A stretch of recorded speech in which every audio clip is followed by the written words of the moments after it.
Hello, fellow film friends. My name is Isaac Ward, and welcome to Film Fortress. Here at Film Fortress, we discuss the latest films and whether they are worth your time and your money. Today, we will be talking about Space Jam: A New Legacy, which is what I would consider to be a reboot to the original Space Jam released in 1996. I will have my non-spoiler thoughts in the beginning of this review, and then I will delve deeper into spoilers after I give you my rating. I'll be sure to let you know when I get into spoilers. So stay tuned for my rating, and feel free to stick around to hear spoilers and a phrase hinting at my next review. Now let's discuss whether this film is my jam or not. Space Jam: A New Legacy was released in theaters and HBO Max on July 16th, 2021, and it was directed by Malcolm D. Lee. Some of Lee's previous work includes The Best Man in 1999, The Best Man Holiday in 2013, and The Undercover Brother in 2002, amongst other films. So it's certainly interesting that he was chosen to direct a kids movie about toons playing basketball. Let's talk about the plot of this film. In this reboot, we follow LeBron James and his family as they are forced to compete in a basketball game due to LeBron's popularity. Things become personal when Algie Rhythm, played by Don Cheadle, uses LeBron's family against him. We also follow Bugs Bunny and the Toon Gang as they help LeBron beat Algie Rhythm and his army of Warner Brothers IP in the Serververse. So as you can guess, the plot has many problems. I became disconnected from this film very early on. This is due to all of the creative decisions that Warner Brothers made when they created this movie. All of the choices made me cringe, and I feel like this film was one large advertisement for HBO Max. Another thing that this movie lacks is purpose. There is no reason for this movie to exist except to advertise HBO Max by throwing references at the screen in every single shot.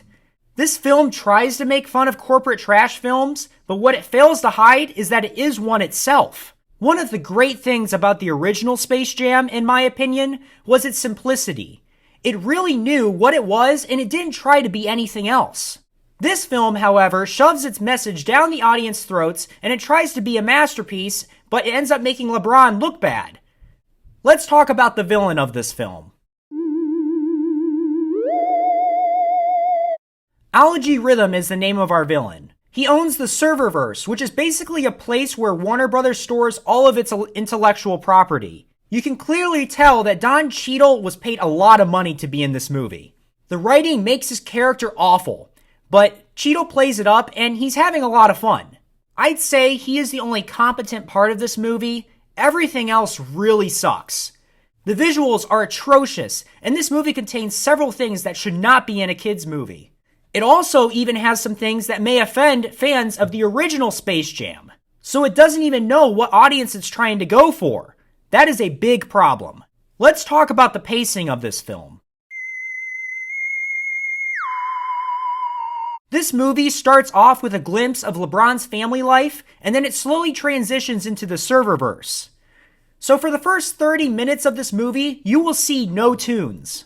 This may cause your kids to become bored during the first act of the movie. The second act involves LeBron running around with Looney Tunes getting ready for the basketball game. This eventually leads into something that isn't even really a basketball game. As a result, this movie doesn't even deliver on its premise of Looney Tunes playing a basketball game. It's upsetting, and it really disengages the audience. Let's give it a rating. The writing is really bad, the pacing is spontaneous, and the film has no purpose. Not only does it not have a purpose, but it also doesn't deliver on a basketball game. It feels like a corporate advertisement for HBO Max that is using the title Space Jam. Don't go out and watch this, especially if you were a fan of the 90s Space Jam. I'm going to give Space Jam: A New Legacy a 2 out of 10. Now, let's talk more in detail about why this film doesn't work. Spoilers from here on out. In this film, LeBron is constantly upset at his son for playing video games instead of playing basketball. This makes absolutely no sense, and it made me really dislike his character throughout the movie. His son, Dom, creates a video game called Dom Basketball.